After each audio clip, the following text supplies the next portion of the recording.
Right, we glued our pieces together.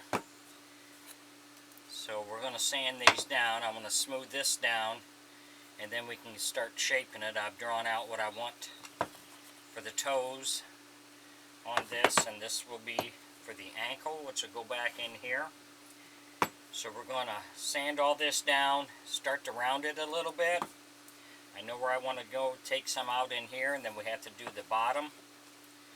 So these are actually the same size, you just make a left and a right. So that's what was my pattern here to give me an idea what I want to do with this. So we're going to sand all this down, and these are the feet for our Wolfman. So I'm going to use my 4-inch belt sander and sand them down, and then we'll come back. Then we should be ready to start carving them out. If you enjoy my videos, please like and subscribe on my YouTube page. I'd appreciate it.